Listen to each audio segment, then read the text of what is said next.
या देवी सर्वभूतेषु मातृरूपेण संस्थिता नमस्तस्यै नमस्तस्यै नमस्तस्यै नमो नमः। जय माता दी, जय माँ भवानी। आप सभी को चैत्र नवरात्रि की ढेर सारी शुभकामनाएं। आप पर और आपके परिवार पर जगत जननी माँ अम्बे की कृपा हमेशा बनी रहे और आपकी हर मनोकामना पूरी हो। आज इस वीडियो में आप सुनेंगे दुर्गा सप्तशती पाठ का पहला अध्याय। आज से आप हमारे इस चैनल पर दुर्गा सप्तशती पाठ के संपूर्ण 13 अध्याय सुनेंगे। साथ ही नवरात्रि के पूरे 9 दिन माँ भगवती के 9 अलग अलग रूपों की हर दिन की कथा भी हमारे चैनल पर सुनाई जाएगी। साथ ही हमने माँ दुर्गा के 9 दिनों के 9 बीज मंत्र, सिद्ध कुंजिका स्तोत्र, माता रानी के 108 नाम और देवी माता के 32 नाम की माला, और हमने अपने चैनल पर माता रानी का सबसे शक्तिशाली कवच भी डाल दिया है। इसे अवश्य सुनें और अपनी पूजा किस तरह से पूर्ण करके माता रानी से क्षमा प्रार्थना करें, ये भी आपको हमारे चैनल पर मिल जाएगा। तो कथा के बाद उसे जरूर सुनें। अगर आप भी दुर्गा सप्तशती पाठ के संपूर्ण 13 अध्याय सुनना चाहते हैं तो हमारे चैनल को ज़रूर सब्सक्राइब कर लें। साथ ही नोटिफिकेशन बेल को ऑन करें ताकि आप हमारी सारी वीडियो आप तक पहुंचती रहें। और साथ ही अगर आप माता रानी की कृपा पाना चाहते हैं तो हमारे चैनल की मेंबरशिप भी ज़रूर ज्वाइन करें। आइए दुर्गा सप्तशती पाठ का पहला अध्याय प्रारंभ करते हैं। बोलिए गणेश भगवान की जय, दुर्गा माता की जय, सप्तशती माता की जय। प्रथमो अध्याय। मेधा ऋषि का राजा सुरथ और समाधि को भगवती की महिमा बताते हुए मधु कैटभ वध का प्रसंग सुनाना। प्रथम चरित्र के ब्रह्मा ऋषि, महाकाली देवता, गायत्री छंद, नंदा शक्ति, रक्तदंतिका बीज, अग्नि तत्व और ऋग्वेद स्वरूप हैं। श्री महाकाली देवी की प्रसन्नता के लिए प्रथम चरित्र के जप में विनियोग किया जाता है। भगवान विष्णु के सो जाने पर मधु और कैटभ को मारने के लिए कमल जन्मा ब्रह्मा जी ने जिनका स्तवन किया था, उन महाकाली देवी का मैं निरंतर सेवन करती हूँ। वे अपने 10 हाथों में खड्ग, चक्र, गदा, बाण, धनुष, परिघ, शूल, भुशुंडी, मस्तक और शंख धारण करती हैं। उनके 3 नेत्र हैं। वे समस्त अंगों में दिव्य आभूषणों से विभूषित हैं। उनके शरीर की कांति नीलमणि के समान है तथा वे 10 मुख और 10 पैरों से युक्त हैं। मार्कंडे जी बोले, सूर्य के पुत्र सावर्णी जो 8वें मनु कहे जाते हैं, उनकी उत्पत्ति की कथा विस्तार पूर्वक कहता हूँ, सुनो। सूर्य कुमार महाभाग सावर्णी भगवती महामाया के अनुग्रह से जिस प्रकार मनवंतर के स्वामी हुए, वही प्रसंग सुनाता हूँ। पूर्व काल की बात है। स्वारोचिष मनवंतर में सुरथ नाम के एक राजा थे जो चैत्र वंश में उत्पन्न हुए थे।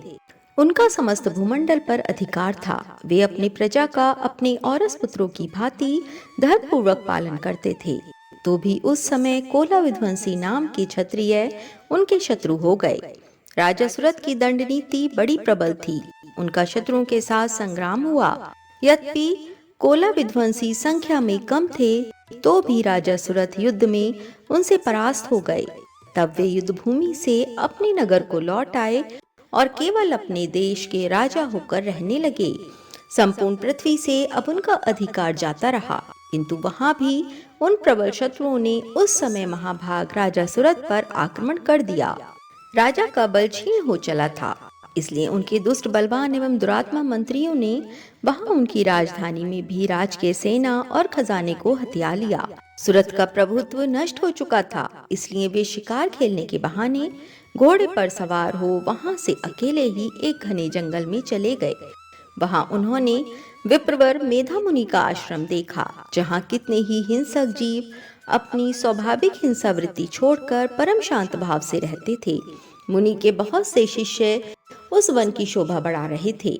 वहां जाने पर मुनि ने उनका सत्कार किया और वे उन मुनि श्रेष्ठ के आश्रम पर इधर उधर विचरते हुए कुछ काल तक रहे।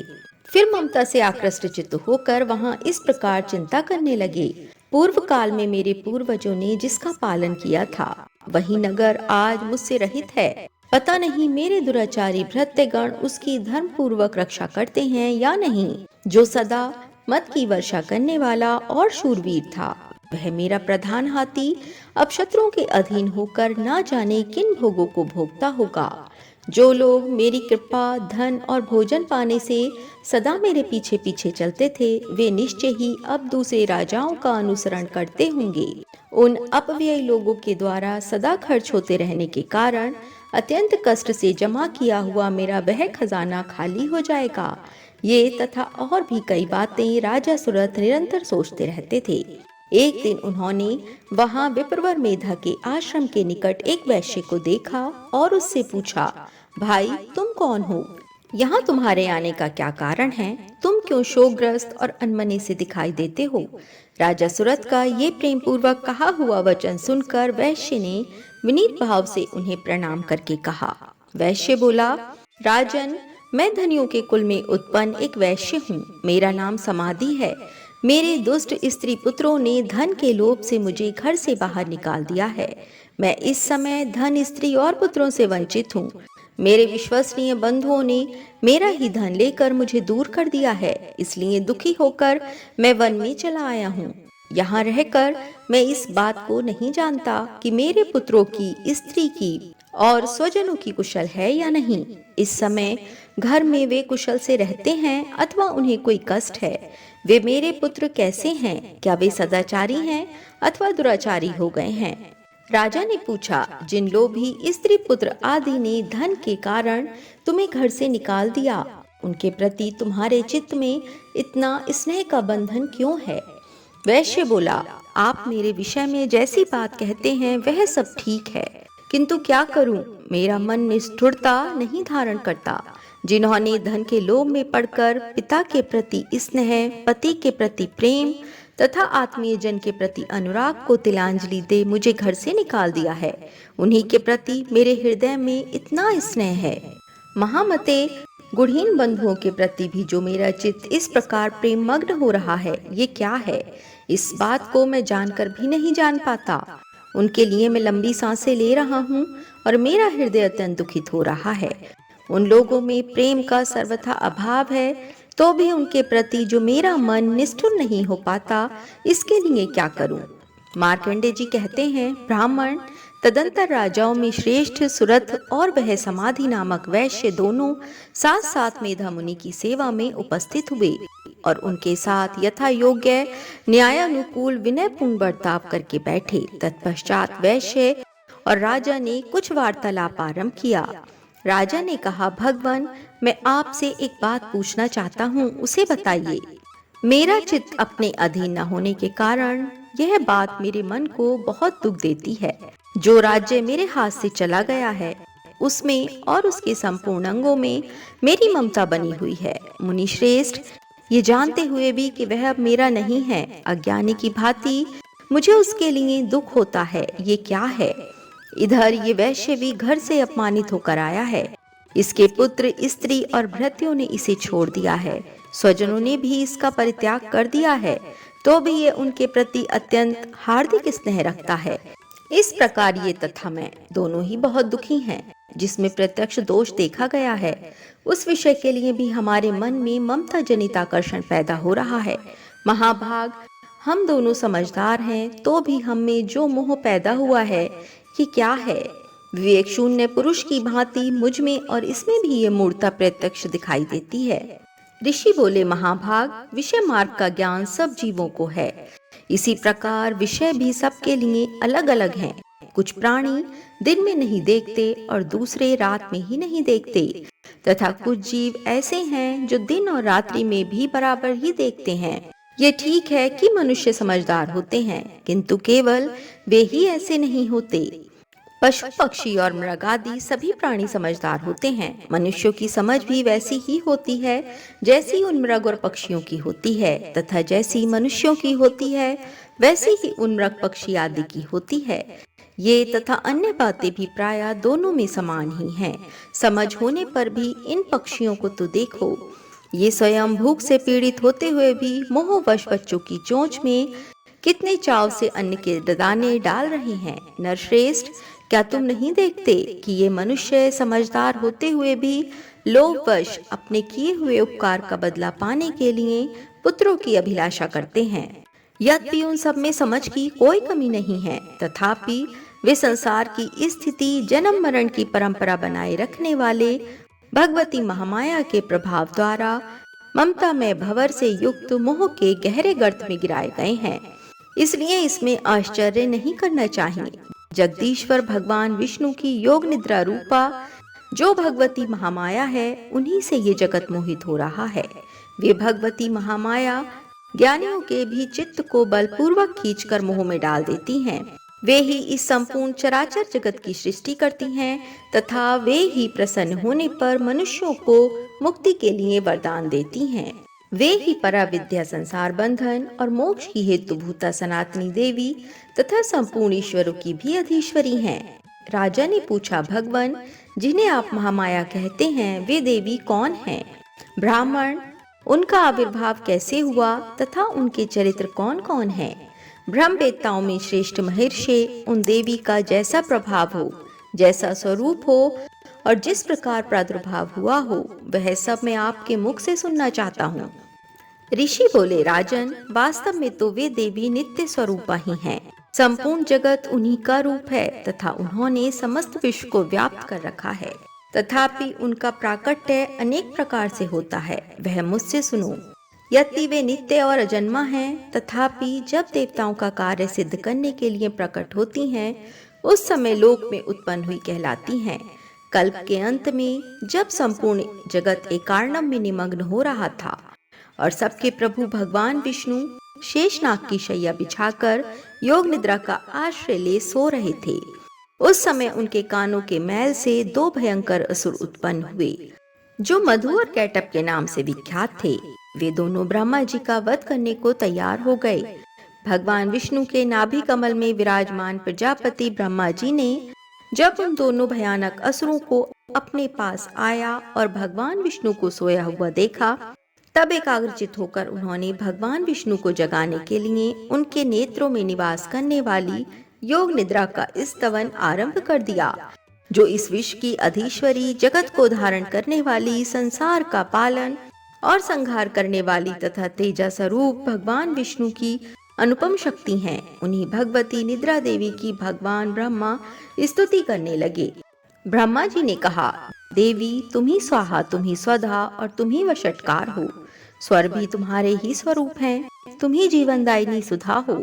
नित्य अक्षर प्राणायाम में अकार, उकार, मकार इन तीन मात्राओं के रूप में तुम ही स्थित हो तथा इन तीन मात्राओं के अतिरिक्त जो बिंदु रूपा नित्य अर्ध मात्रा है, जिसका विशेष रूप से उच्चारण नहीं किया जा सकता, वह भी तुम ही हो। देवी तुम ही संध्या, सावित्री तथा परम जननी हो। देवी तुम ही इस विश्व ब्रह्मांड को धारण करती हो। तुमसे ही इस जगत की सृष्टि होती है, तुम्ही से इस जगत का पालन होता है और सदा तुम ही कल्प के अंत में सबको अपना ग्रास बना लेती हो। जगन्मयी देवी, इस जगत की उत्पत्ति के समय तुम सृष्टि रूपा हो, पालन काल में स्थिति रूपा हो तथा कल्पांत के समय संहार रूप धारण करने वाली हो। तुम ही महाविद्या, महामाया, महामेधा, महास्मृति, महामोह रूपा, महादेवी और महासुरी हो। तुम ही तीनों गुणों को उत्पन्न करने वाली सबकी प्रकृति हो। भयंकर काल रात्रि, महारात्रि और मोहरात्रि भी तुम ही हो। तुम ही श्री, तुम ही ईश्वरी, तुम ही और तुम ही बोध स्वरूपा बुद्धि हो। लज्जा, पुष्टि, तुष्टि, शांति और क्षमा भी तुम ही हो। तुम खड्ग धारिणी, शूल धारिणी, घोर रूपा तथा गदा, चक्र, शंख और धनुष धारण करने वाली हो। बाण, भुषुंडी और परिघ ये भी तुम्हारे अस्त्र हैं। तुम सौम्य और सौम्यतर हो। इतना ही नहीं, जितने भी सौम्य एवं सुंदर पदार्थ हैं, उन सब की अपेक्षा तुम अत्यधिक सुंदरी हो। पर और अपर सबसे परे रहने वाली परमेश्वरी तुम ही हो। सर्वस्वरूपे देवी, कहीं भी सत असत रूप जो कुछ वस्तुएं हैं और उन सब की जो शक्ति है, वह तुम ही हो। ऐसी अवस्था में तुम्हारी स्तुति क्या हो सकती है? जो इस जगत की सृष्टि, पालन और संहार करते हैं, उन भगवान को भी जब तुमने निद्रा के अधीन कर दिया है, तब तुम्हारी स्तुति करने में यहाँ कौन समर्थ हो सकता है? मुझको, भगवान शंकर को तथा भगवान विष्णु को भी तुमने ही शरीर धारण कराया है, अतः तुम्हारी स्तुति करने की शक्ति किसमें है? देवी, तुम तो अपने इन उदार प्रभावों से ही प्रशंसित हो। ये जो दोनों दुर्धुष असुर मधु और कैटभ हैं, इनको मुंह में डाल दो और जगदीश्वर भगवान विष्णु को शीघ्र ही जगा दो। साथ ही इनके भीतर इन दोनों महान असुरों को मार डालने की बुद्धि उत्पन्न कर दो। ऋषि कहते हैं, राजन, जब ब्रह्मा जी ने वहां मधु और कैटभ को मारने के उद्देश्य से भगवान विष्णु को जगाने के लिए तमोगुण की अधिष्ठात्री देवी योग निद्रा की इस प्रकार स्तुति की, तब वे भगवान के नेत्र, मुख, नासिका, बाहु, हृदय और वक्षस्थल से निकलकर अव्यक्त जन्मा ब्रह्मा जी की दृष्टि के समक्ष खड़ी हो गईं। योग निद्रा से मुक्त होने पर जगत के स्वामी भगवान जनार्दन उसे कार्णव के जल में शेषनाग की शैया से जाग उठे। फिर उन्होंने उन दोनों असुरों को देखा।